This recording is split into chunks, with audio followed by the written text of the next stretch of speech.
It's great to see so many of you guys here. So we're very excited to be hosting Benjamin Mudge today for what I hope will be an interesting and educational talk. No pressure, Benjamin. So a little bit about Benjamin. Benjamin Mudge is an empathetic Kambo ceremony facilitator who provides a sacred, energetic healing ritual with compassionate guidance. Mudge has worked with Kambo since 2010 and is trained by indigenous Brazilians.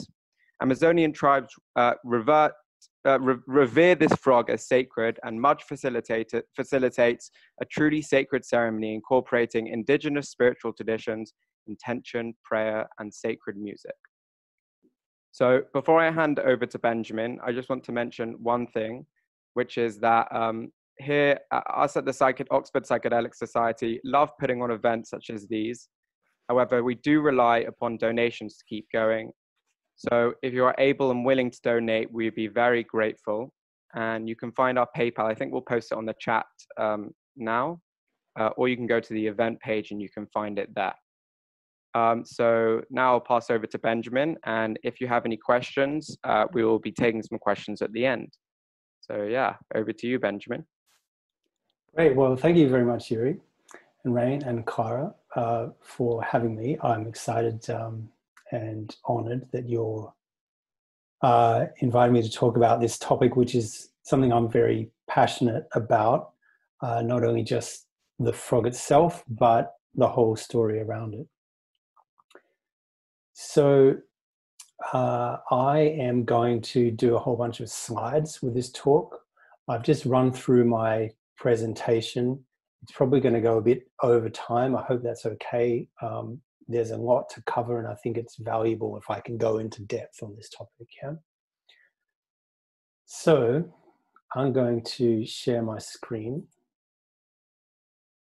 Host is disabled attendee screen sharing. Can we swap something over? Sorry, I was a bit late to do the tech check-in before. Who's here, by the way? A whole bunch of people. Wow. Okay, cool. All right. Share screen. How's that? Can you see that? Great. And can you hear me okay? Yeah? Great. So today I'm talking about Kambo. This is the Kambo frog from the Amazon jungle. And I'm going to talk about the frog itself, the venom of the frog, the secretion. So it has a self-defense mechanism. So if you imagine a monkey or a snake comes to eat this frog, then it excretes on its back and on the tops of its arms and legs a venom. I'm going to be talking about, I'm going to be asking the question about whether this venom is a poison or if it's medicine. And certainly that depends on how it's used. And the indigenous tribes have, from Brazil in particular, have developed a tradition around this. I'm going to talk about their tradition. I'm also going to talk about how that tradition has been transplanted into urban environments, and including in the United Kingdom, and talking about some of the politics and also the health and safety implications of the sort of divergence from the tradition. See what I'm saying? So firstly, a little bit about my personal experience. So I first encountered Kambo in 2010 via ayahuasca ceremony. So I've been working with ayahuasca for 15 years now, so 5 years before that. And I was living in Australia. I'd heard about the Kambo medicine. It was not very well known. There was one Brazilian guy running ceremonies in London. I'd heard he was really high integrity, really high duty of care, and I tracked him down and I did a Kambo ceremony in a flat behind King's Cross in London, and I had a really profound healing experience. And I wanted to bring Kambo and this facilitator out to the Australian ayahuasca community. And so I invited them out, and basically he was coming out 2 or 3 times a year for some years. And I was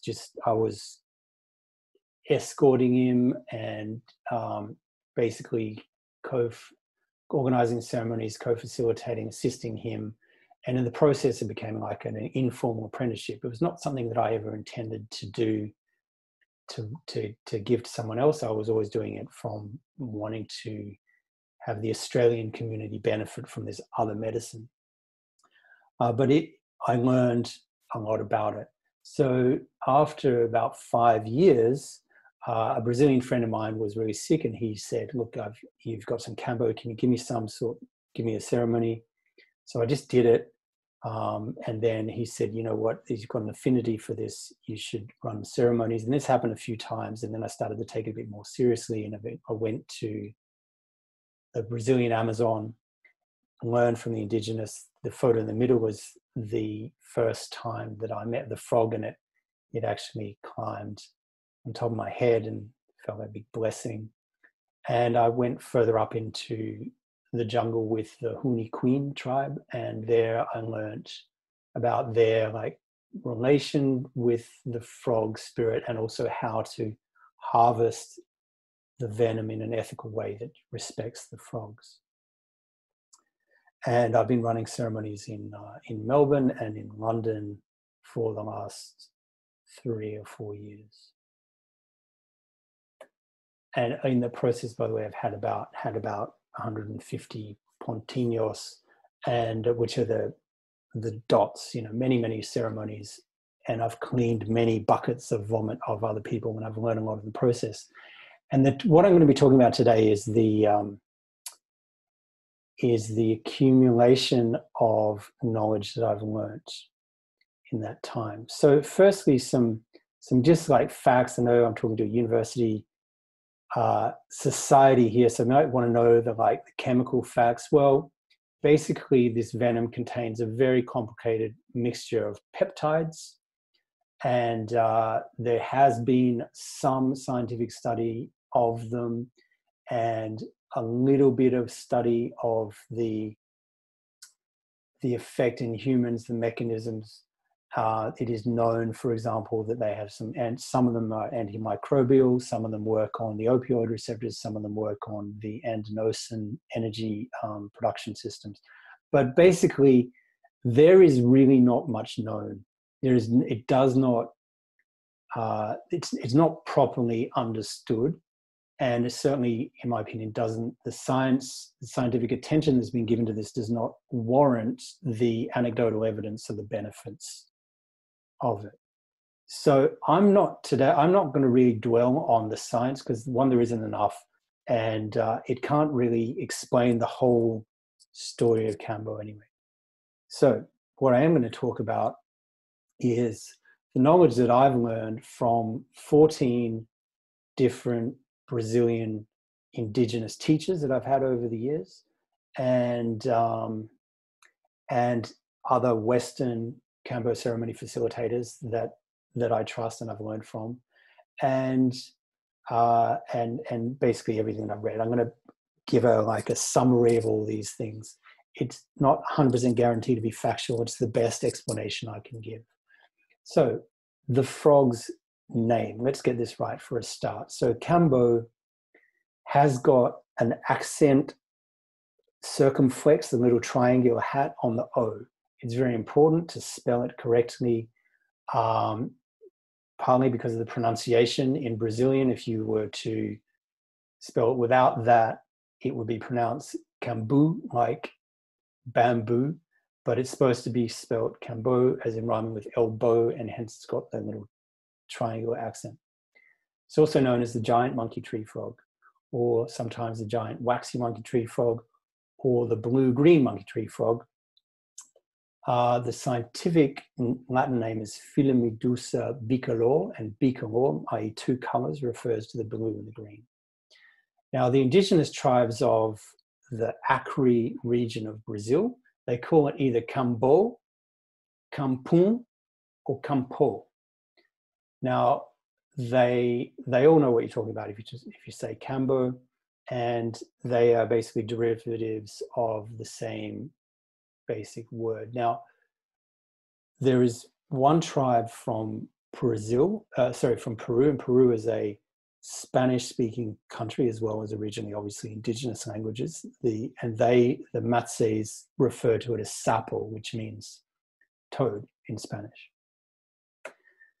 Now, the distribution of the Kambo, well, the question is, are we talking about the distribution of the tradition or the distribution of frogs? So this map is the blue line, so basically all the rivers of the Amazon basin, and the green is the geographical distribution of these Philomydous ubiquitors frogs. So they live in a very wide region, basically wherever it's tropical and rainforest.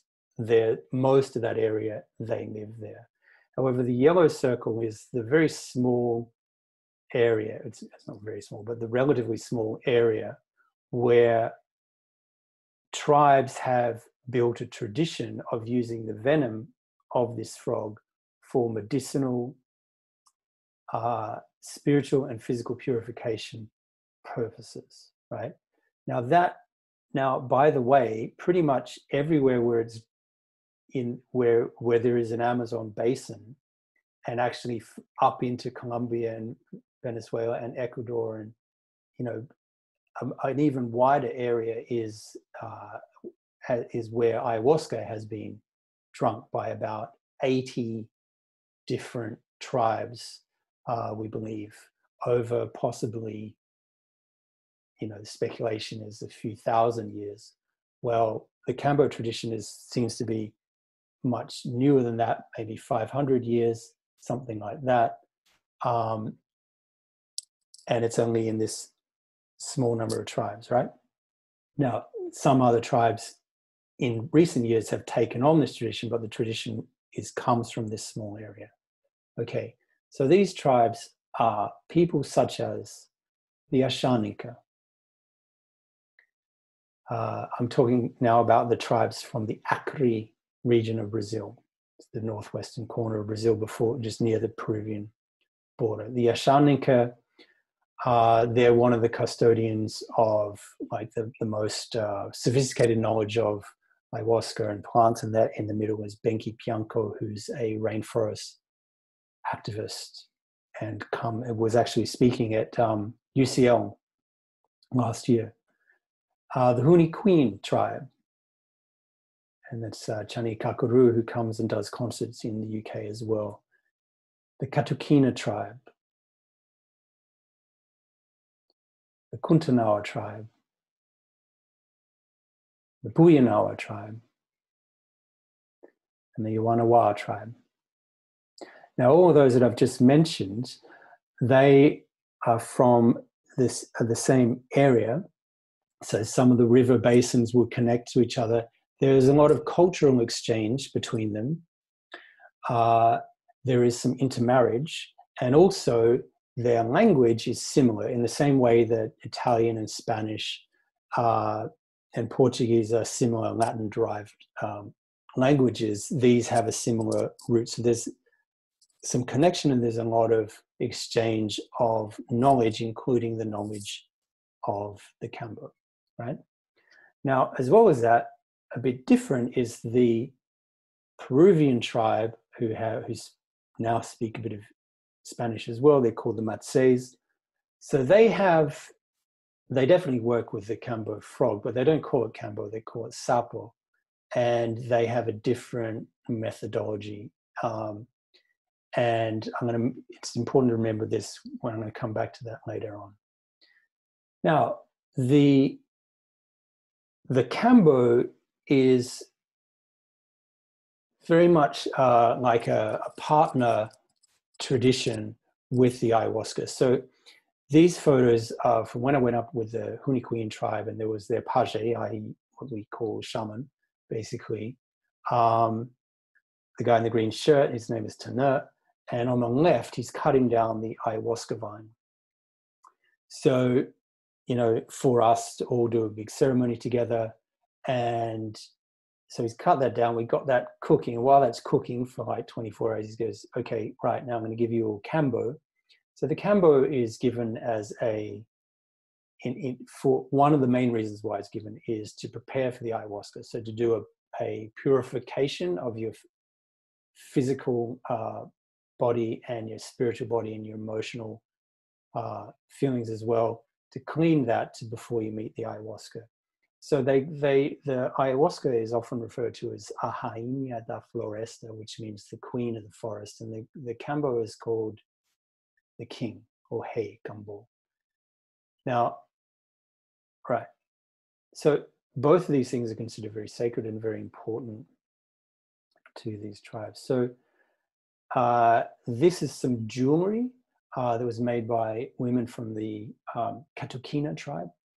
So, you know, they, in the same way that they consider the ayahuasca spirit to be sacred and a benevolent teacher and a wise, usually female consciousness, the Kambo is considered, you know, a lot more than just like a totem animal. It's like it's actually considered, given the term purge itself. So they really revere these frogs. Now, this is some photos of me when I was learning to ethically harvest the venom from the frog. So there certainly is a methodology to get to take the venom from these frogs without harming them. Now, which is, you know, for those tribes is very important because it's so important, it's so sacred to them. So, for example, right, when a frog is up in the top of the trees, it's not really ready. When it comes down to about eye level or down to the ground, it's got plenty of venom, and it's more willing, more able to offer some up to the humans. There is an understanding that these frogs are self-aware that they have some medicine for humans, and they will willingly give it over as long as they're treated with respect. Now you can imagine with it is, you know, it is possible to you know, have a respectful relationship with an animal that does take from them, but it's not exploiting them, if you see what I'm saying. So this venom is released as a defense mechanism. So there has to be a bit of excitation to get its autonomic nervous system firing, and you have to give it a bit of a, you know, it has to be feeling a bit worked up. But we're talking, you know, in the same way that, you know, you could play with a dog and have a play fight with a dog, and it would get a bit worked up. But it's not really angry. It's kind of happy. This is the subtle, the subtleties that I'm talking about here. Now, certainly where I get my Kambo from someone called Puwa from the Puyanawa tribe. So he has a special spot where he just leaves the frogs being, they're totally happy. They're totally peaceful. There's no humans around. There's no machine boat noises or anything like that. They're just chilling, and he'll come there and then he'll sing to them. And he'll only come at a time when it's been plenty of rain, and so they're hydrated. And ideally, this would happen on a new moon, and he'll wait until the next new moon to come back and get more. And he'll sing to them, and he'll wait for the ones that are actually responsive, and then he'll go take one that's responsive and he'll hold it and he'll put some water on it, and he'll get a sense that it's actually happy, and then he'll massage it a little bit, maybe kind of stretch it around a little bit, play with it, but it's certainly not torture. And with that loving relationship, they do you know, secrete this venom. Yeah.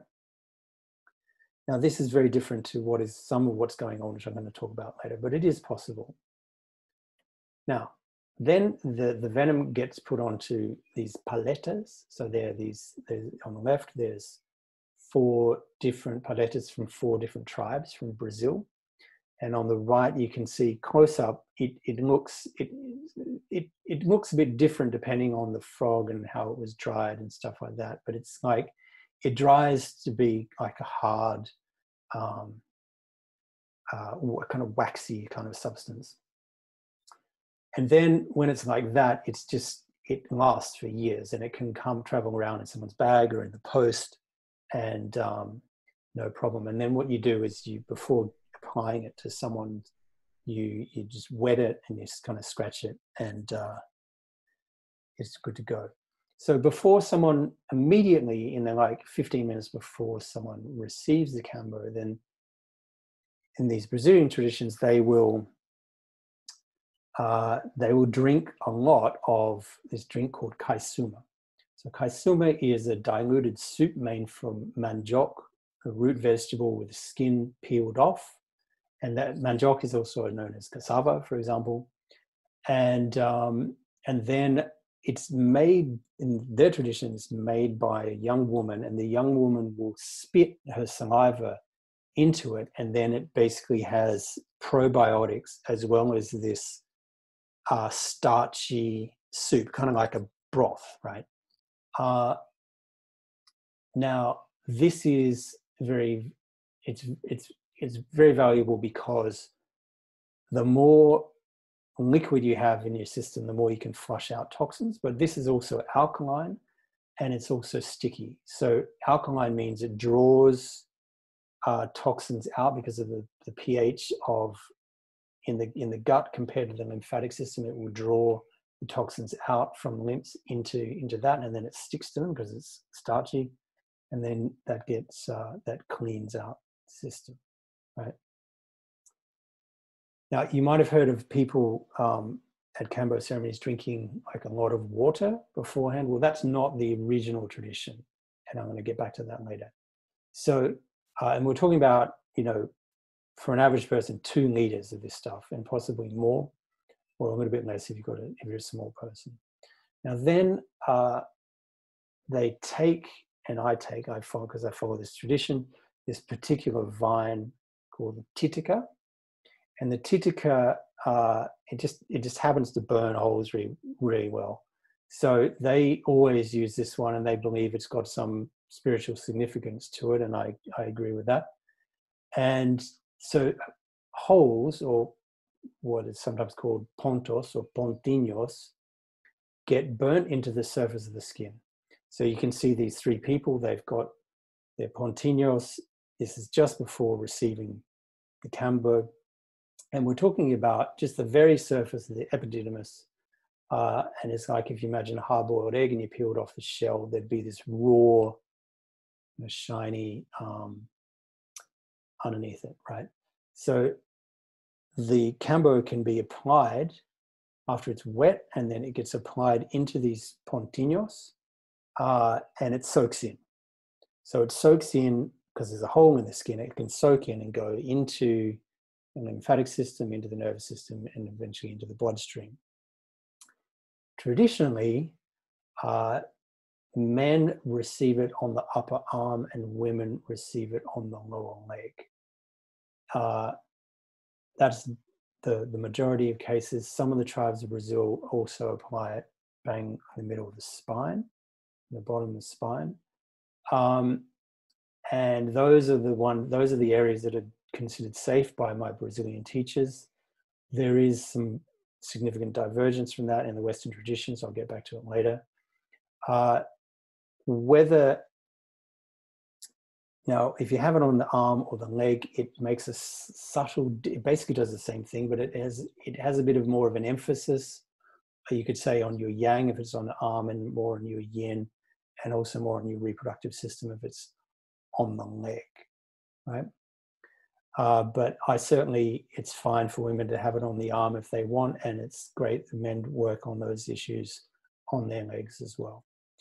Now, then there's a process. So it gets hectic, and this is like the order of events in this. If I was to run a ceremony, this is how I'd do it. I'd get people to start off with an intention of something they want to overcome like a fear or a trauma that's holding them back from really being in their power. Then they'd receive, they'd drink the kosuma, they'd have the holes, they'd receive the kambo, and then very, very quickly they would get a sensation which we call the green fire. So if you imagine you'd been injected in your arm with an anesthetic, and you'd feel it like rushing up your arm. It's like, whoa, what is that? This feels like you literally feel it rushing up your arm or rushing up your leg, and it's very hot and very intense and kind of tingly. Yeah. So green fire, and within 1 minute or 5 minutes, someone will feel really hot, and energy will be spreading, sensation will be spreading around their body, and they might actually be sweating, usually sweating. But it's a bit like a sauna in that it's hot and intense, but kind of nice. Then the first of like the dramatic effects of the kambo kicks in. And whoops, sorry, I'm just fiddling with my screen here. Right. I just had to get the all your faces out of the way so I could read what I was doing here. Okay, so the first dramatic effect is a massive drop in blood pressure, like a big drop in blood pressure. So if that's quite significant, so I think it's a really good idea to measure everyone's blood pressure beforehand so you can predict how they're going to respond. So if you get one of these things, give that to people beforehand. That'll help you help them. So when the blood pressure drops, so the blood vessels are all dilating, and when the blood pressure drops, the heart pumps really hard and really fast to try to keep the blood pressure up and keep the oxygen going around, right? Then there's an immunological response, very dramatic. So the immune system, it goes, what is going on here? I've got this thing injected in me. It feels very weird. My blood pressure's dropped. And then also it's got like a radar. So although, you know, the kambo itself, it does do these things, but it's not poisonous in the sense of doing harm to the body. It does have these peptides have a molecular structure that's very similar to things like, you know, snake bite venom or scorpion venom. And so the body recognizes these structures, and the radar goes off, the alarm bells goes off, and it has an immunological response, which is to get rid of the foreign poison that's just been injected. So one of the things then is you have a strong histamine response, and that histamine sometimes includes like puffing up of the glands and what's called edema of the throat and the tongue. And so then there's like some restriction in the breathing.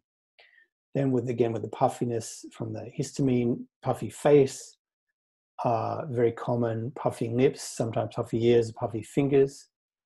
It looks pretty weird. That photo from before of me, that was when I had a puffy face. It's all a lot to get your head around. And then the next stage is the detoxification. So the body is trying to get rid of what it perceives as a newly injected poison, but in the process of doing so, it clears out the toxins that the body's been carrying around anyway, right? So, you know, we all take in toxins every day, and we're not able necessarily to detoxify, to get rid of them efficiently every day. So they might get stuck in the liver, or if they can't be detoxified, the body will just like stash them. It's better stashed behind a layer of mucus or inside the fat cells than to be circulating around in the bloodstream and doing damage. So all those things that we're carrying anyway, they get pushed out in the process of this by the body's immune system, triggered by the kambo, right? Plus, the kambo is itself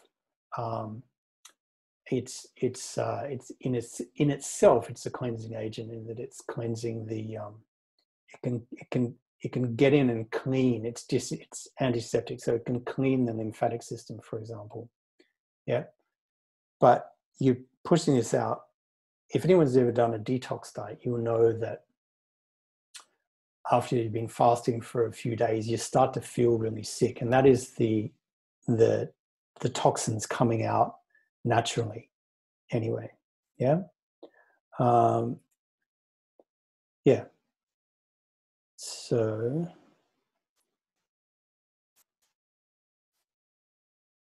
right.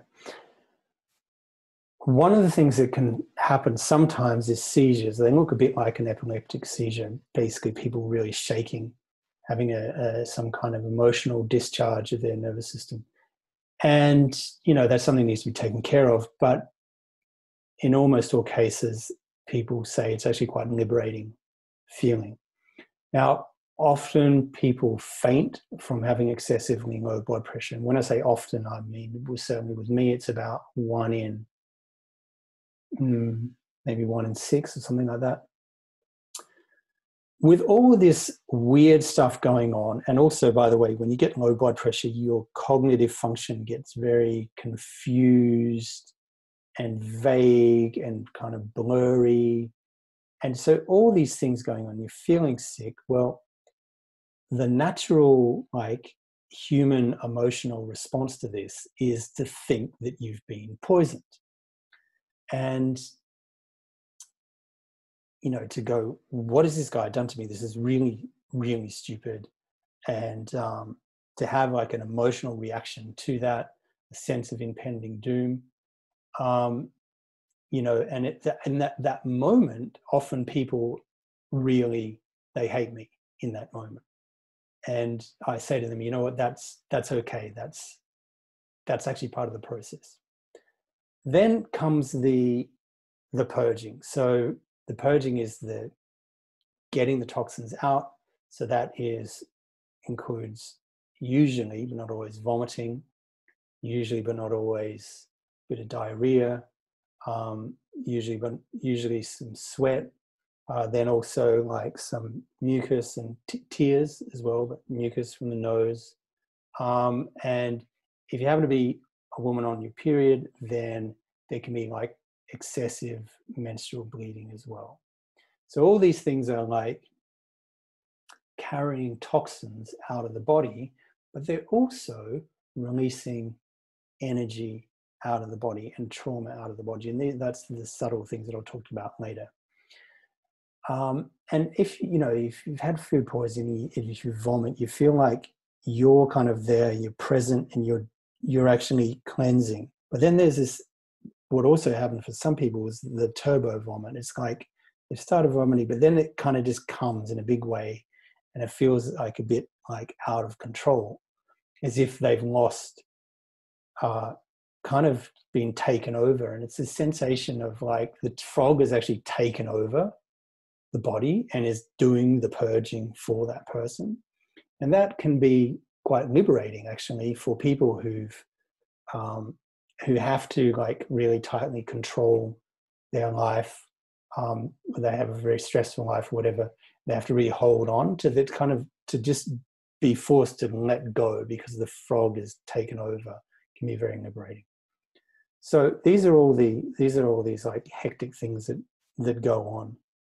And I hope that you can understand that with all of this intensity and also all the vulnerability that comes with this is physical health and safety vulnerability, but also emotional vulnerability, that really, I hope that people understand that it's best to do Kambo with someone who really knows how to take care of you, physically and emotionally.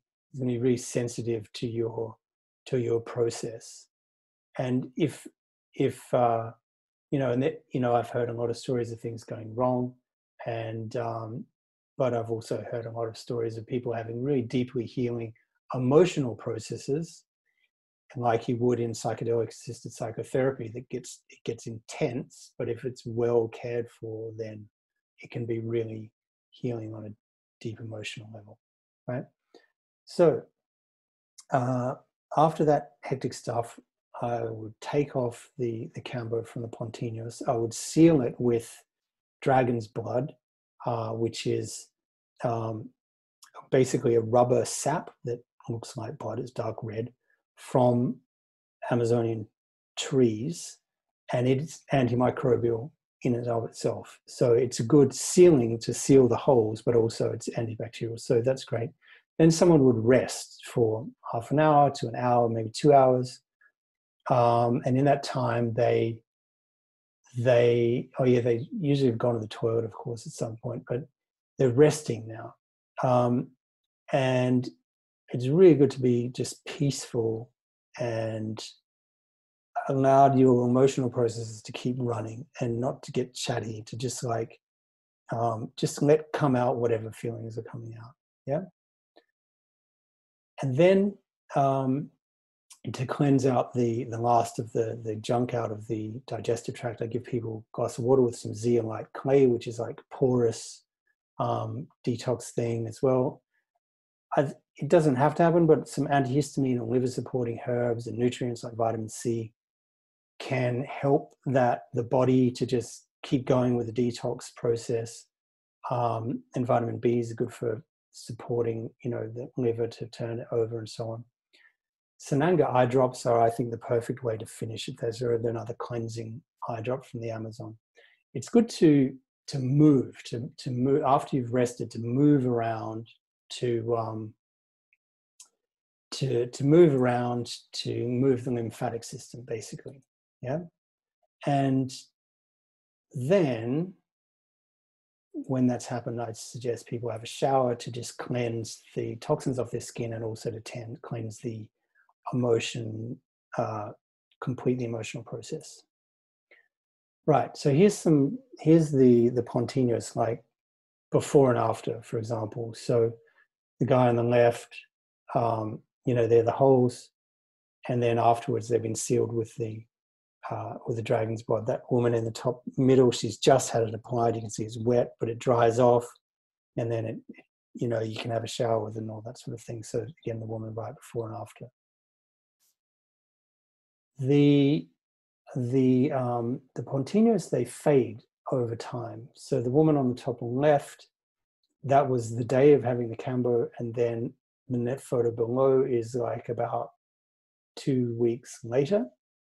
So you can see it's got a dark scar, but the woman on the right, that was about a week after on the top, and on the bottom, a couple of months later, they just fall off, and the scars just fall off. But then you are left with this little marking, usually white. And the one in the middle, she'd had it, the top row, she'd had about a year before, and then about the bottom column, it's like, a couple of weeks beforehand. So it does fade out. So that gives a sense of like the whole like process. There's, and in the time afterwards, there's often like an emotional cathartic process that's going on for a few days after the actual ceremony. But you can see that it's quite involved. It takes a lot to facilitate it.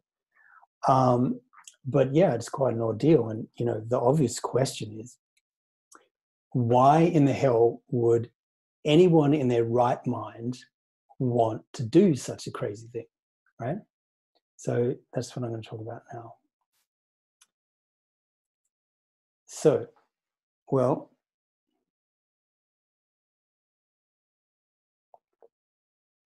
the indigenous tribes of the Acre region of Brazil, they not only consider this sacred, but they consider it a healer. And the legend is that one of the tribes, it's commonly said it was the Uniquian tribe, but I don't think so, because their oldest page said that it wasn't. I think it was probably the Puyanawa tribe.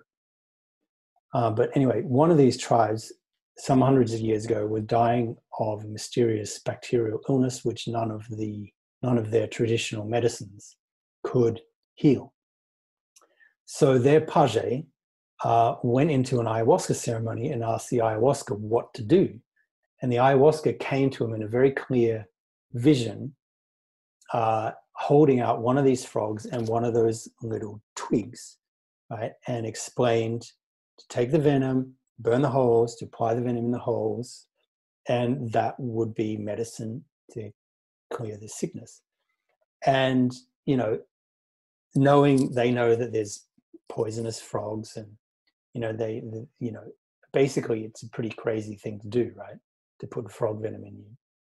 But they had such trust for the ayahuasca's intelligence that they followed her advice, and that's what they did, and their tribe was healed of this illness. And then that tribe spread the knowledge around the neighboring tribes, and the tradition has come along. So certainly these tribes consider the frog venom to be a medicine which can treat a whole bunch of different physical ailments, whether they're bacterial infections or lethargy or a bunch of different things. Now, here's an interesting story for two women that I'm friends with. So the one on the left, she came and she had, they both had Lyme disease. And if you don't know what Lyme disease is, it's supposedly an untreatable multiviral infection that the immune system just gets completely overwhelmed with. And Western medicine says, well, we can kind of minimize the effects of it, but you basically, if you get it, you're stuck with it for the rest of your life and you just have to cope. So both of these women had Lyme disease. The one on the left had it for 15 years, and she was, you know, thought she tried everything, and then someone said, what about frog venom? And she came along to me, and she did a series of six Kambo ceremonies over a period of a couple months. And it was not only like addressing the infection, but it was addressing like all of the, I guess you'd say, the trauma of being stuck with an illness, with a chronic illness. So it was very much an emotional process, as well as just getting your head around, you know, getting the determination to heal, and you know, the determination to do sensible things in her lifestyle. Anyway, what happened was she thinks she's cured, and she attributes it to the Kambo medicine, together with the, you know, the sacred ceremony that went with it. And she actually went to have a blood test, and there was, in a blood test after these ceremonies, she had a viral load of 0%. So that happened as a factual chronological series of events. Now, whether it happened causally or whether it was placebo or whatever, you know, I can't really say that for sure. And it wasn't a scientific trial, but certainly that's what she believes, and it corresponds to what the Indigenous believe. The woman on the right, she used to be a professional dancer. Then she was bedridden with Lyme's, and then she tried Kambo. It was helping her. She went and trained to be a Kambo ceremony facilitator herself, and she did lots of Kambo. And then, you know, she's great now. And she, after 10 years of out of the dance world, she got flown from Australia to the Barbican in London to perform as a dancer professionally again. So these are kind of best case scenarios, you could say. Now, a common thing is to prepare to do Kambo in preparation for ayahuasca. So this guy on the right, he came to see me before going to the jungle in Brazil. And you know, there's the people there when I was up in the jungle. We did that before our ayahuasca ceremony. So ayahuasca will meet you at the level where you're at that night. So if you've got a bunch of physical toxins in your system, then the ayahuasca will actually, that are making you sick, right? So the ayahuasca will address those as highest priority, and you'll spend the night like in the toilet or vomiting, right? But if you can do a lot of the purging and cleansing of the physical and also purge some of the trauma and so on, then you meet the ayahuasca at the next level, basically. So it works more on your psychology, on your emotional catharsis, and your spiritual awareness and so on. Right. So a common thing that these indigenous tribes talk about is Kambo is, okay, so they talk about the Panema. So the Panema means bad luck. It means a whole bunch of different things, which include bad luck, lethargy, what we call depression, low libido, vagueness, loss of motivation, these sorts of things. But also specifically for the men, it means bad luck in hunting, and for the women, bad luck in making babies. So Kambo is good luck for hunting. So literally they often will take Kambo in the morning at dawn before a full day's hunting, and that will provide them with the energy and the mental clarity and focus and sharpness to hunt. And this equivalent, this guy on the right came to see me before, going to a Psytrance festival and partying in the Australian bush. So it gave him that sharpness and energy boost. This couple here, they came to see me, about a year after getting married. So they were really happily married, really deeply in love, really hot for each other, both really healthy, but they just could not conceive a baby, and it just didn't make any sense. So she was Colombian, she'd heard of Kambo. So she came, she said, all right, let's go do Kambo. And the guy was super straight. He'd never done any psychedelics, never had any, he's really not drug, he was really just health freak guy. And he's like, what? But, he was like, okay, try it out. They both did Kambo with me. And then a month later, she phoned me up and said she was pregnant. Now they've got 2 kids. So again,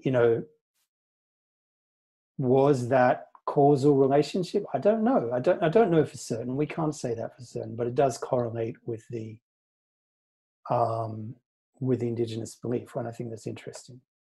Now, a lot of people do Kambo to clear trauma, to clear fear. So when I have that's on my altar, it's a massive photo of the frog. It's like the frog is there to you look fear straight in the face by you're facing this poisonous jungle being, and you're going to take its poison in, and it's a ritual for letting go for overcoming fear by doing something really scary and being supported through that process. So this is the same guy. He's James Chesso, by the way. He does podcasts about psychedelics, and check them out. They're awesome. So here he is. He's really vulnerable and raw, and he's been crying and all this stuff. And again, part of the healing was that he was supported to be vulnerable and to let go. Now, clearing, so there's this energetic clearing that a lot of people report, and the frog is considered to be this guardian of purity, as frogs are in a lot of traditional cultures. So this energetic sort of, like a diamond, clear diamond sort of thing that then it expels negative energies. Now, the guy on the right, he was convinced anyway, he'd been beset by a demon for the last year. So it was floating around in his aura, hassling him, messing up with his life. He'd taken, a bunch of psychedelics out of ceremonial context and got stuck with the demon. That's what his understanding was. And by the way, to the Oxford Psychedelic Society, I say, if you're going to take psychedelics, do it in a sacred ceremony and actually do some proper prayers and have some proper Palo Santo or whatever incense to just keep your space clear from the energies that you do not want to be stuck with the next day. So the Kambo, he was convinced that he was gone after doing Kambo. He did have a very difficult process. He did faint. He was making a hell of a noise, and it was a real struggle for him. But he says that was the struggle, was the demon being, shaken loose, and it was struggling, and eventually the Kambo won. Now there's some people do it as like a rite of passage. So this woman on the left, she did 1 week, she did 5 spontaneous, the next week she did 6, and then the next week she did 7. And each time it's a little bit more intense, a little bit more physically and emotionally intense. So it's more of a rite of passage. And you can see, so that person on the right, so the scars faded, and then from 2 weeks ago, and then from last week, and then having it there. So this kind of like rite of passage fulfills a cultural vacuum for a lot of us in the West, where we don't have these rites of passage, and usually rites of passage are hectic and intense, challenging. So this can play that role for a lot of people. Now, again, another theme of purification is like the reclamation of sacred sexuality.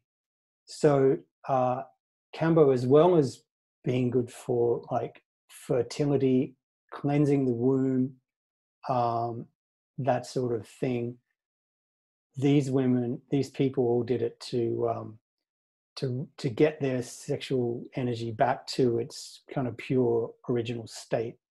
The woman on the left, she'd had urinary tract infections ever since she'd been a teenager, and had an abortion with a boyfriend that was he just didn't care.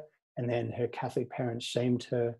So she was carrying all this shame around the abortion, and it was in what she believed was that it was manifesting as a urinary tract infection. And then whenever she got a new boyfriend, the urinary tract infection would get a lot worse and get in the way of their sex life. So she came and did a whole bunch of Kambo with me, and she cleared, what she says anyway, is that the process, it cleared the infection and cleared the trauma that was like, co-inhabiting, comorbid, you could say, with her, with the trauma was comorbid with the infection. The woman on the right, she'd been a professional stripper. She wanted to leave that profession and get rid of all that like sleazy energy that she'd accumulated from that industry. And so she came and did Kambo and cleared all that out. So, it's you're getting this sense of how these things, these indigenous traditions are being applied in Western culture. Then there's the other thing that's left over after doing Kambo, right? So you do the Kambo, it's all really intense, and afterwards you feel a sense of relief of, oh my God, I've just survived this ordeal, and let go of all this fear. So there's a sense of like emptiness and relief that comes. But also there's in its place, there's this sense which the Katakina call the chambo, right? So the chambo is like the state of consciousness of the frog. The frogs live in the Amazon, and all the animals, they know instinctively, don't mess with the frog. So the frog has no predators. Therefore, the frog lives with no fear. So it's like this Zen Buddhist meditating up on the treetops of the Amazon jungle, right? So that's its vibe. Now, the So some of the peptides from the nervous system of this being that lives with no predators get injected into your nervous system. And although it's not like a psychoactive substance, literally, technically, what a lot of people talk about is that they get this sense of what it's like, what it feels like to be that frog. And that is very liberating for a lot of people. So there was a great story actually of like a woman who had fear of flying in airplanes. She was, oh my God, she had so much panic when she came to just before flying to India, did Kambo with me, and she was petrified and she was freaking out when she did it. But then she was like, you know, I also gave her a song, and I think it's this sense of spiritual connection with this frog being gets enhanced, gets amplified when you do spiritual practices to connect with it, i.e., for example, singing Kambo's songs. So she was like usually completely freaking out, have to take sleeping pills to get on a plane, you know. But this time she was like, the frog spirit's with me. I feel it with me. It's holding my hand, and I'm flying with it, you know, and I'm getting through it. So that is, you know, how you can ever do a phase 3 clinical trial to demonstrate that, I don't know, but it's an interesting thing to consider. Now, next, right, I want to talk about the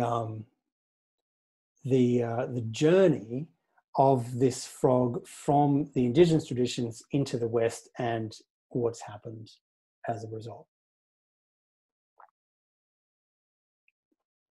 So the first time a Westerner received Kambo was approximately 1980 in a place called Cruzeiro do Sul, from probably the Katakina tribe. Now,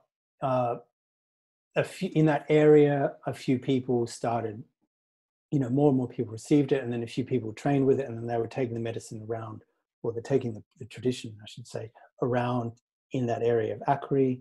And then it got into the 2 Brazilian ayahuasca religions, which are the Santo Daime and the UDV, which, by the way, they were the ayahuasca came to the United Kingdom via the Santo Daime, and also into the United States and Japan, Australia, around Europe. So they have this expansiveness, and that some of them had this training with the frog, and it came to Belgium in the Santo Daime Church, and then from Belgium, this Brazilian guy trained there, and he brought it to London. And that was approximately 2008, maybe 2007. Now, I talk about Kaisuma. Well, Kaisuma was a traditional drink that people in the indigenous tribes used, but somewhere along the line, they dropped the Kaisuma and they just gave people like 2 liters of water before having Kambo. And that became the tradition in the Santo Daime and the tradition around the world, unfortunately. And there have been various other changes, most notably in not just doing it on the arm and the leg, but there was an Italian guy that was married to a Chinese TCM acupuncturist who works with meridians. So they started doing Kambo on meridians, right? And then some other people started doing Kambo on chakras and this sort of thing. So these are like Western inventions. And one of these Italian students then took this idea, the meridians, and then she went to the Matses tribe, did some other training, came back, was running Kambo ceremonies in England, and then a bunch of people in England, of her friends, started this thing called the International Association of Kambo Practitioners. And so they were, as an association, started doing lots of Kambo ceremonies, and then also training well, they call them practitioners, which is a very medicalized term, Kambo ceremony practitioners, and they had I think they emphasized the medical aspects in an attempt to get it legitimized in the West, which is fair enough, and get insurance and these sorts of things, and get it studied by the universities. So they put an emphasis on the medical aspects. And they started training people, and basically it was a roughly 5-day course, cost a few £1,000. And after that, like crash course, you can get a certificate. So you're a certified Kambo practitioner if you pay a fee and do the crash course. And then in England, there's two other associations where you can get a certificate for doing Kambo if you pay your money, and one of them is, I think it's only like 2 days or maybe 3 days. But this whole certificate thing. It's look, I must say, and I'm really sincere when I say this, that there are a lot of really good people doing Kambo ceremonies who've gone through that training and have got the certificate. And I really honor them, and many of them are friends of mine and so on. But also this model has like attracted some what I call cowboy shamans.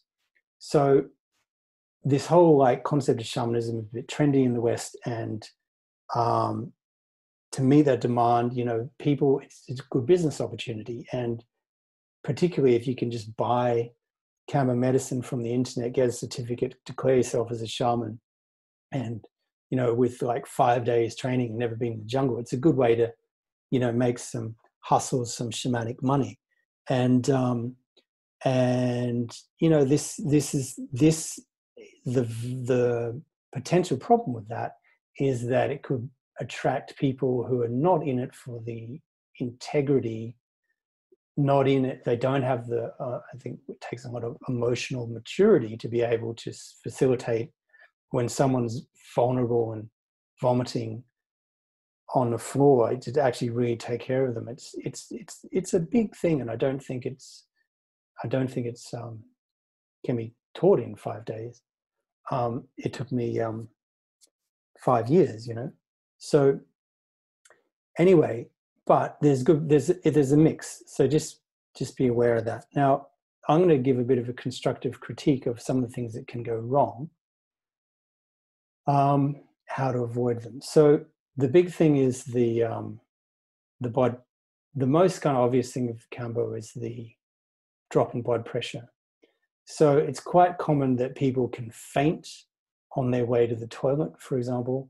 If they're taken care of, that can be okay, but I think it's a lot safer to just insist that people crawl to the toilet, or that you have 2 people that can carry their weight in case they fall, because they fall very quickly. The blood pressure, the faintness just comes on instantaneously and they drop. So really be careful with that.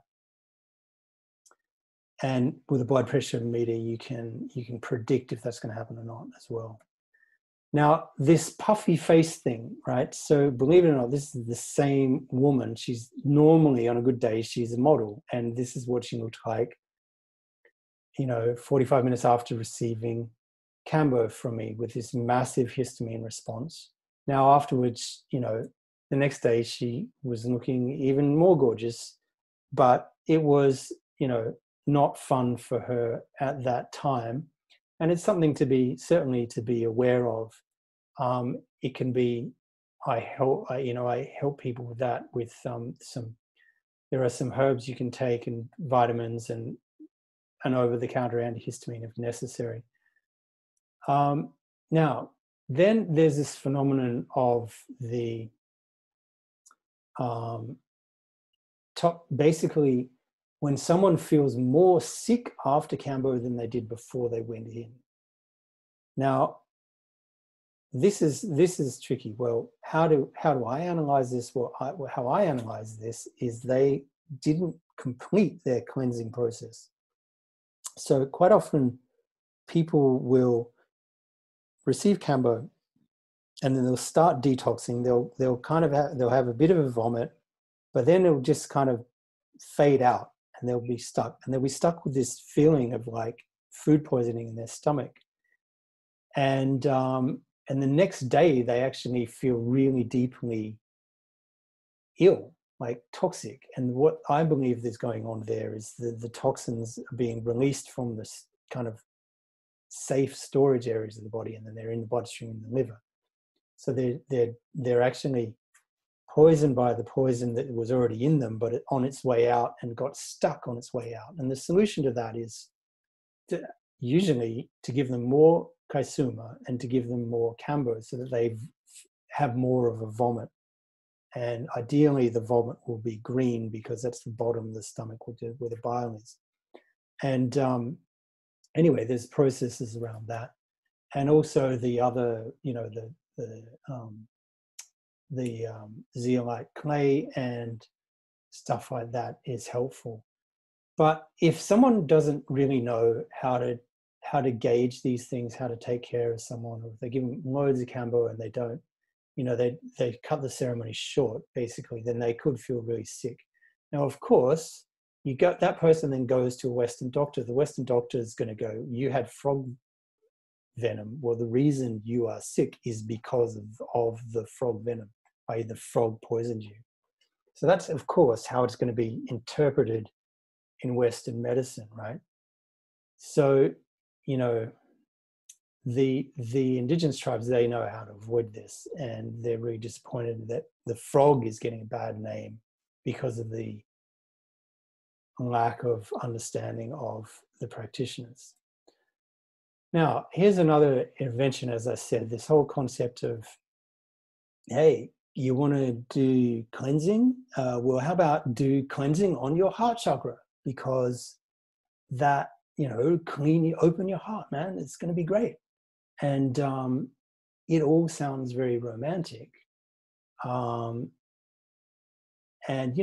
some people have done this and it's been okay. But I will point out that all 14 of my indigenous teachers have all said never, ever apply Kambo anywhere near the heart. So that photo is not from me, that's from someone else's website.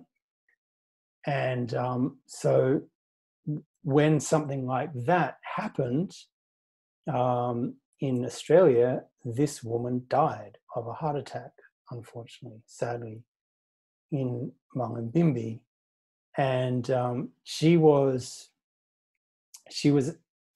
actually known to have a heart condition, heart disease already, and she was actually trained as a Kambo ceremony facilitator herself. So she did it but she had the certificate.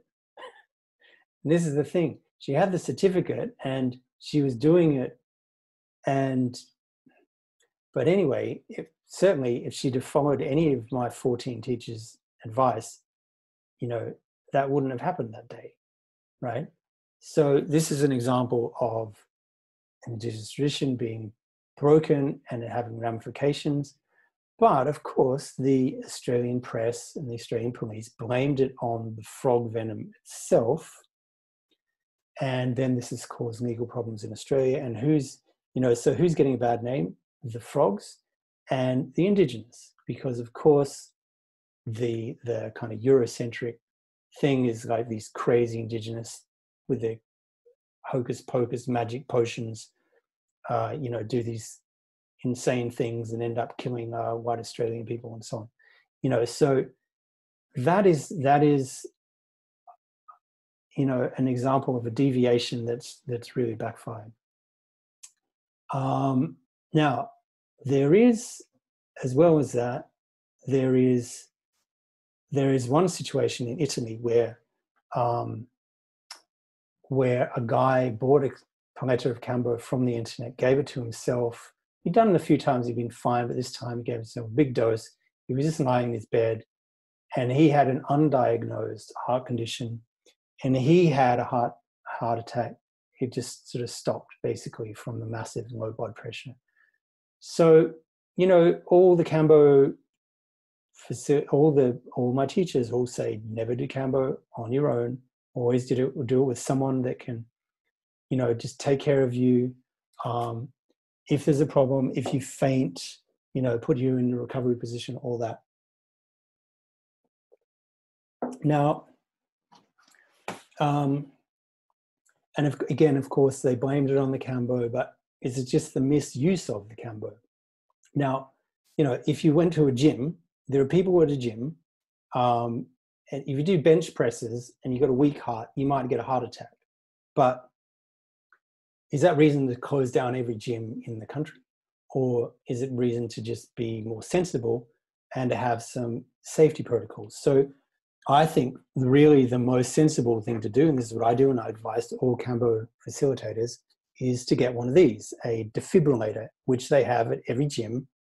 And just in case someone has a heart attack, you know, do your training, get one of these machines, and you can fix it and save a life. So that's the sort of that's the attitude that I encourage Kambo facilitators to take. Now, the other one that is, it's unfortunately more of a problem and a bit more unpredictable is hyponatremia. So do you know what that is? Hyponatremia means low sodium in the blood.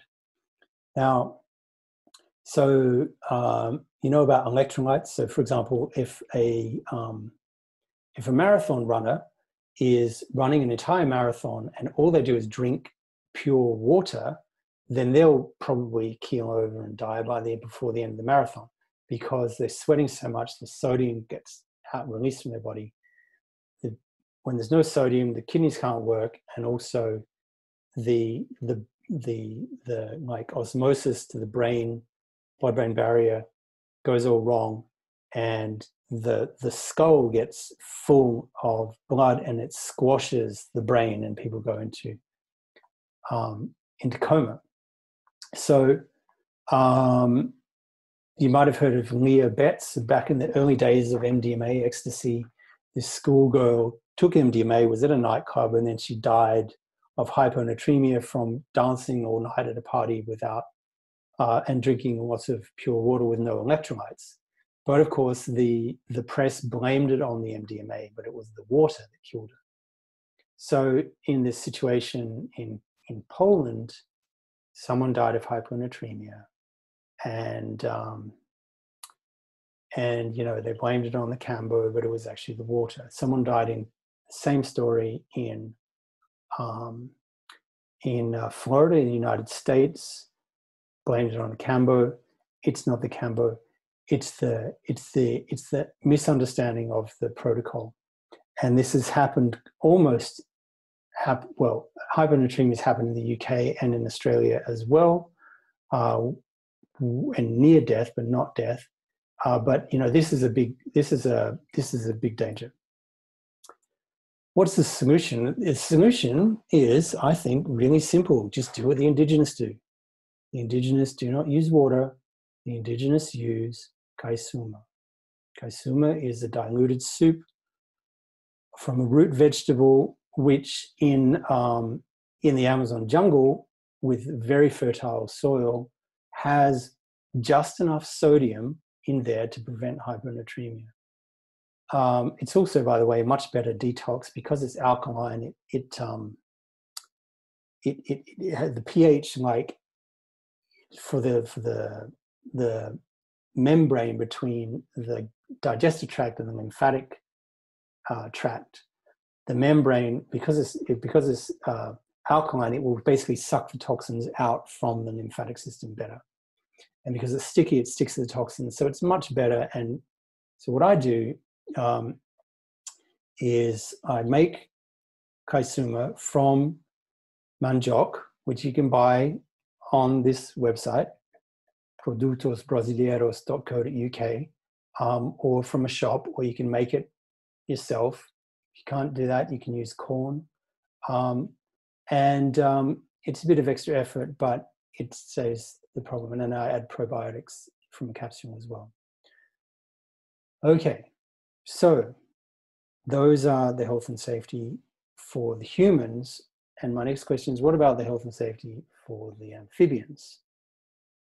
Now, Kambo has become quite trendy. There are a few hundred certified Kambo practitioners running around in Europe, all around the world, running Kambo ceremonies, charging money for them, and there's become a bit of an industry for the indigenous tribes to sell the Kambo to these gringos.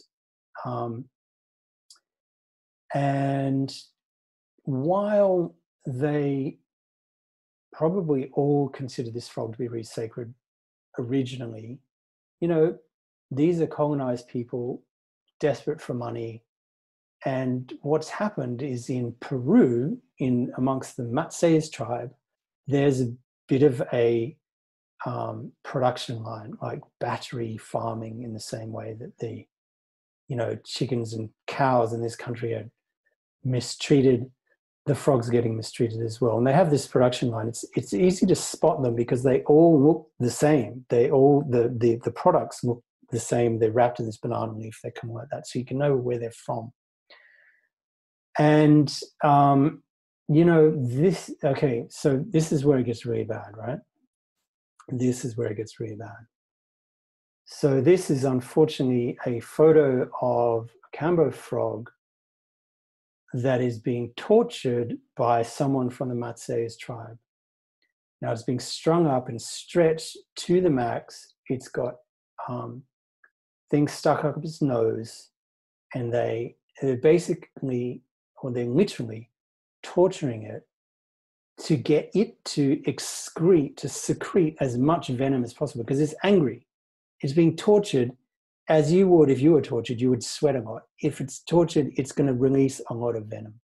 So from their perspective, they're torturing it for the purpose of making as much product to sell to these gringos to supply this trendy thing that's going on in the West. And, you know, so yes, everyone's responsible for their own actions, but I believe that us Westerners are responsible for, you know, corrupting this tradition of the sacred treatment of a frog into this battery farming production, you know, and it's really sad. And you know, they're doing other things, like they just keep it strung up on a string, and instead of let it jump off into the trees, it's permanently strung up on a leash, basically. And then they're also harvesting like the maximum, and sometimes they're dying. And there's one. It's, for me, who really feels this connection with this beautiful being and how gentle and giving they are. It's incredibly sad and incredibly outrageous. And, you know, I'm saying this because, and by the way, all of the Brazilian tribes are like disgusted by photos like this and outraged. And that, what I wish is that the Westerners would wake up to what's going on, to realize it does not have to be like this. And also, you know, unfortunately, most of the certified, you know, the people with certificates are getting them from this sort of situation. Not necessarily, I'm not saying it's 100% of the cases, but it is a generalization that really is going on. And so it's up to us Westerners to take responsibility for that, and I hope we do. Now, I want to take this back to firstly say thanks to, these are some of my Brazilian teachers from different tribes. So, Obrigado, Mauro, Kana, Siwa, Bua, and, you know, Vinicius, Janik Kakaru, Yalbana, and Mitchell. And I just want to point out that in all of their opinions, and others that are not in this photograph, they're really upset about what's happening with Kambo in the West. They're really upset about this whole concept of the certificates. They all say that the certificates are not valid in and of themselves. They all say, you know, they recognize that there are some good people as well doing that, but they all say, if you want to learn Kambo, go to the jungle, hang out with the tribes, learn from them directly, and only source frog venom in an ethical way. And you know, this was one of the sort of key topics that was discussed at the Indigenous Ayahuasca conference, which happened at the Shaninka village in Brazil. So they talked about, you know, the whole concept, and they were really concerned about the deaths and what it's doing for the reputation of the frog itself and the reputation of the indigenous tribes. Because of course, if you take a Western doctor or you take a Brazilian government official, they're going to blame it on the indigenous, right? So what I hope is that, you know, there could be some Western collaboration with these indigenous tribes to learn their knowledge and to learn more about these frogs. And you know, particularly at this moment, you know, with the coronavirus, you know, although I can't prove it, and I'm not making it as a 100% scientific claim, but you know, maybe if this frog venom or one of the it's called psilocybin is the antiviral, antibacterial ingredient in the venom, if that can like get Lyme disease down to 0% in the blood, then what could it do for COVID-19? I think that is a really interesting question. And I've been asking around, and if anyone at Oxford University is an immunologist and they want some frog venom to do some tests with, then get in contact with me. And this is my details if you want to chat. So, fantastic. I would love to have the microphone on so I can I've been talking to my laptop in an empty room in silence. So it'd be great to get some feedback, and be happy to answer any questions and all that. And thanks so much. Great. Thank you so much for that, Benjamin. Muito obrigado. Great. Thank you so much for that, Benjamin. So I'll now open up for questions. I know we've had a couple in the chat already.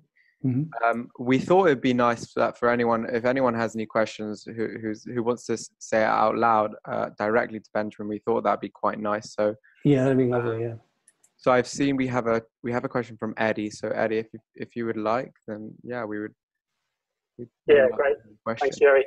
Thank you for that, Benjamin. That was great. I was wondering if you could speak a bit more to the ceremonial function of Sananga, because I've had ceremonies where it's been administered at the start, but also you mentioned that you do it at the end. And I'm wondering if there's any significance to that, because the process does seem to be quite ritualized. So I'm wondering what drives that difference. Right. So you've done it at the beginning of a Kambo ceremony or another kind of ceremony? No, Kambo ceremony. Right. Well, I don't know why someone would do it at the beginning, because it's quite often you get all this gunk. Kambo will get through the lymphatic system and mucus and so on. It gets through the gunk. People, they're crying, but sometimes there's actually like gooby yuck coming out of their eyes. So I would give Sananga to someone after they've had Kambo, after they've, what I say to people is, now that you've recovered and you feel okay now and you've made it through, now you get this special bonus prize, which is the Sananga. So Sananga, if you don't know, Sananga is like this eye drop made from I believe it's the like underground bit of like a reed that grows on the edge of the river, and it's a bit like a spring onion. So if you could imagine having cordial made from spring onion, i.e. condensed spring onion juice, dropped in your eye, You know what it's like when you chop onions, when you make soup, right? You cry. Well, it's like, it's that, but a lot more intense. So Sananga, it stings like hell. And it's another crazy thing is, why would you do this? Well, because it can cleanse the eyes in a way that very little else can. It actually circulates through the whole 360 degrees of your eyeball, and yeah, cleanses everything. And that in itself is another opportunity for catharsis, and that in itself is a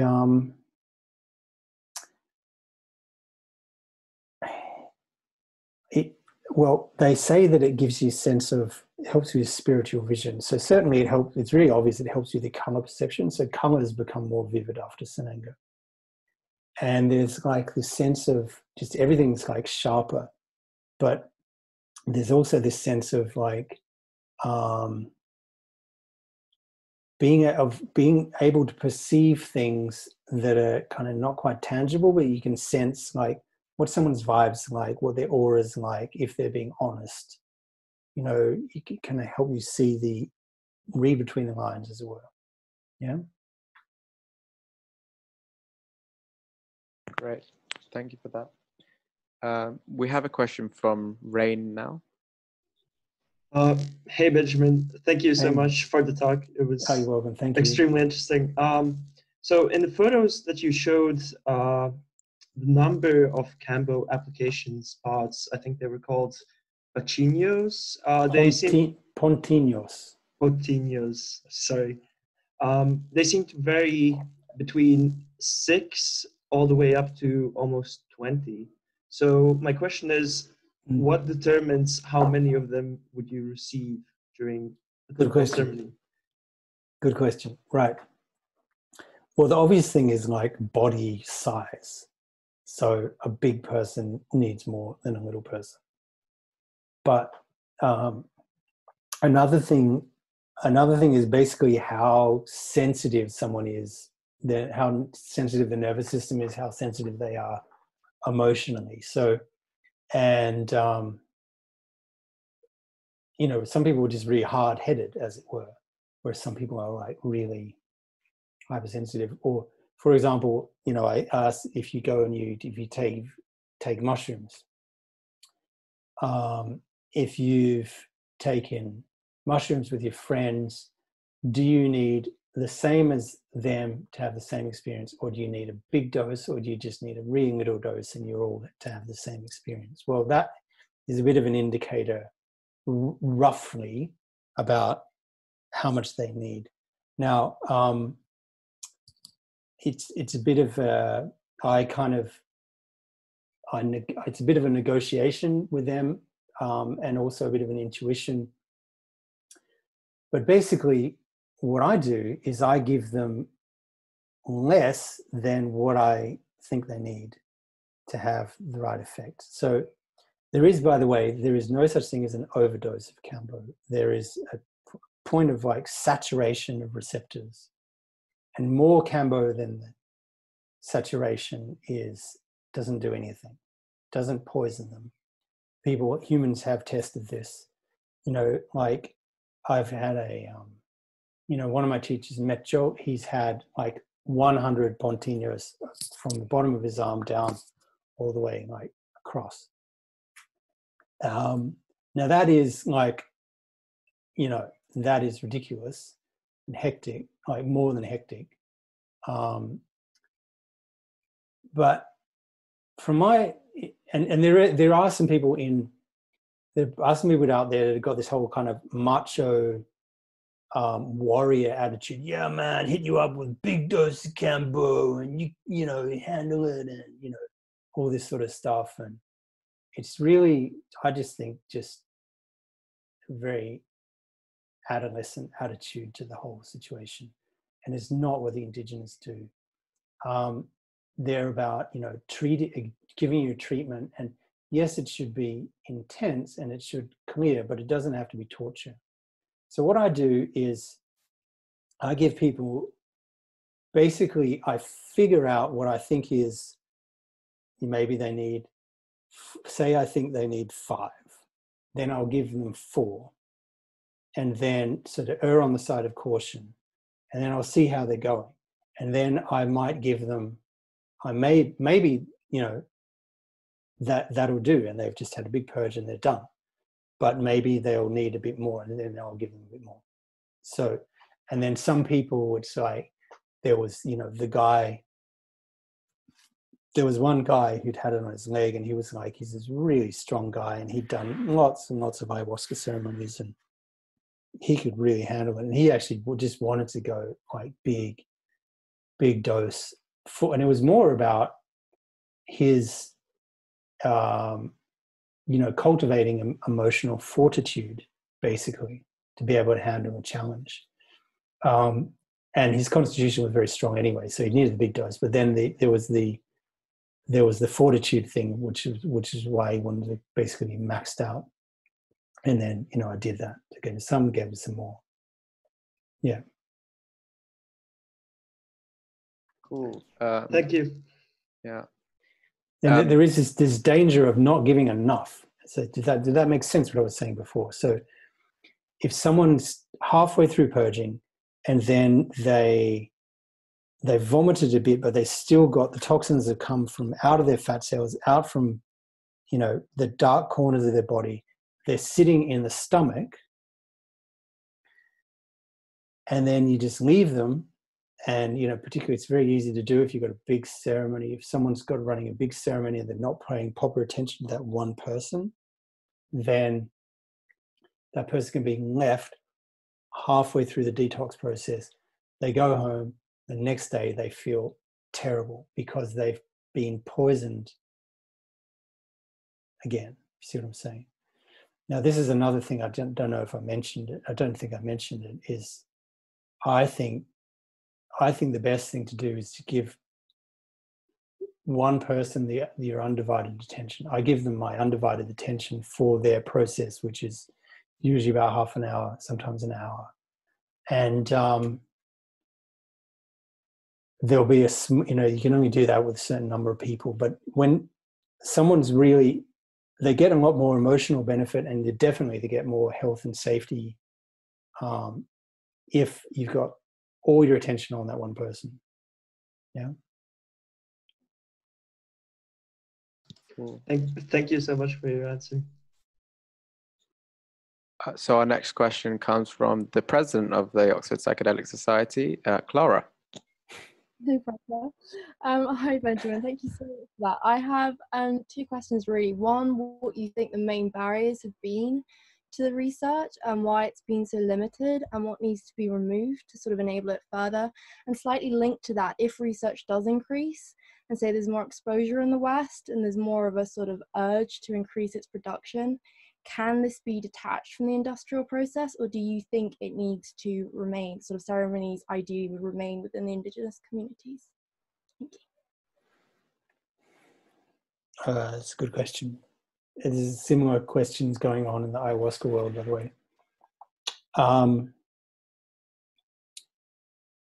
Right, barriers to research. Well, they, you know, there was some research but it was specifically by a guy who was already a frog expert, and he went, wow, this is another fascinating frog, and he wrote a paper that said, well, it's got this and this and this and this and this, therefore this should be studied by Western medicine.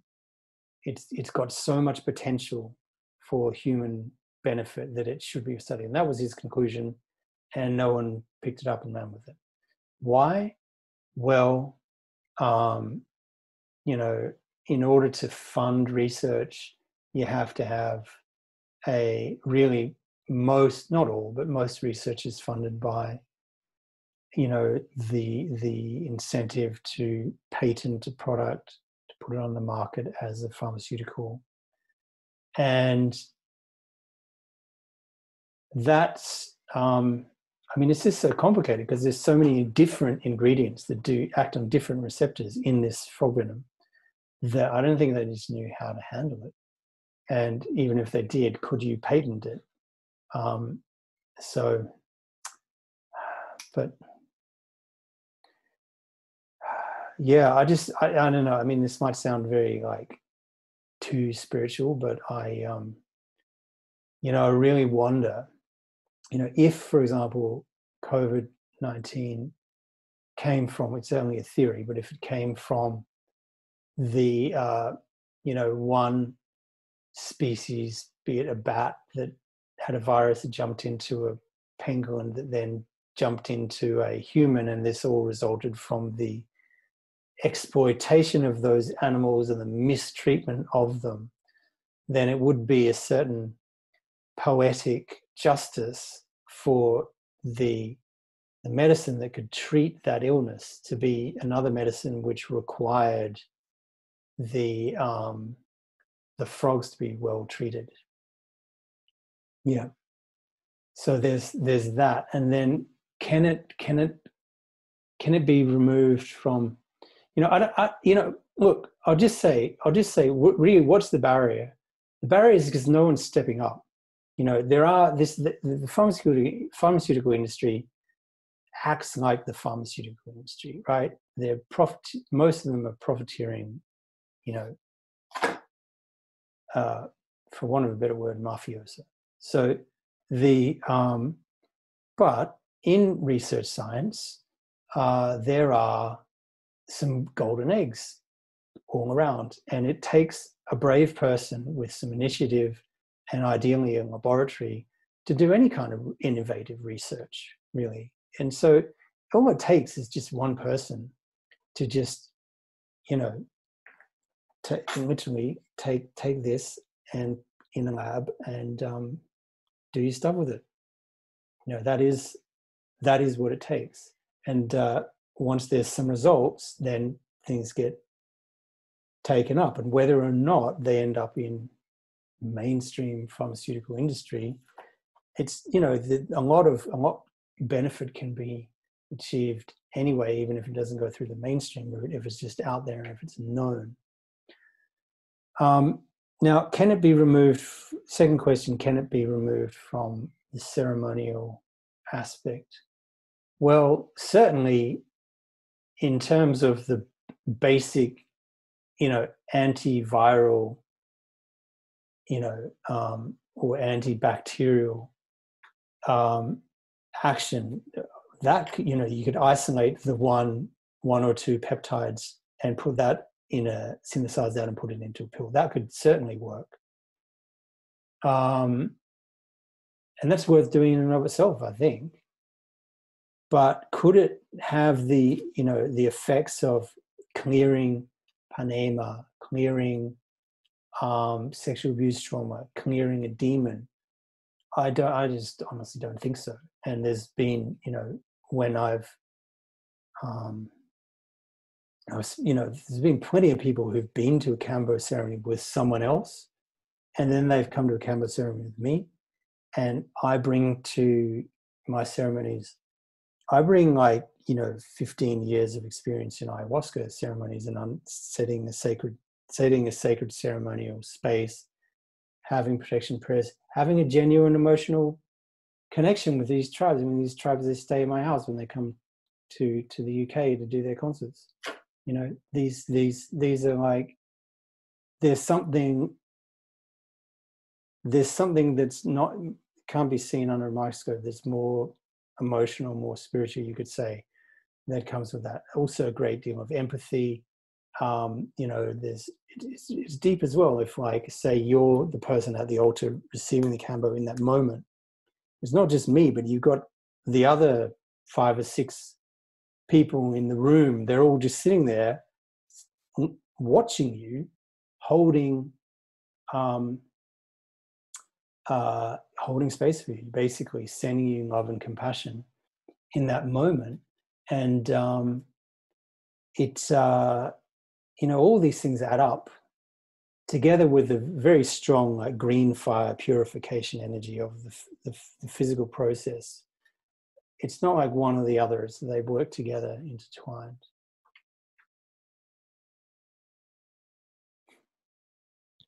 Thank you for that. I think in the interest of time, we have time for just one more short question if anyone has one. Anyone have a question? You can put your hand up or either. Okay, great. We have a question from Paul. Yeah, so has Kambo ever been eaten then? Since you mentioned putting peptides in the pills. Look, psychonauts do all sorts of crazy things.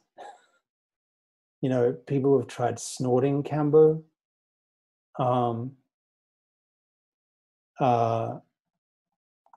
You know, yeah, I mean, basically, yes, it can happen, but it's just, these things are just a hell of a lot stronger, right? And does it really need to, why would you want to do that? Like, you know, there's this kind of gung-ho psychonaut attitude of like go tripping harder than anyone has tripped in other areas of the universe before, like Star Trek sort of thing. And it's like, yeah, but well, really, why would you do that?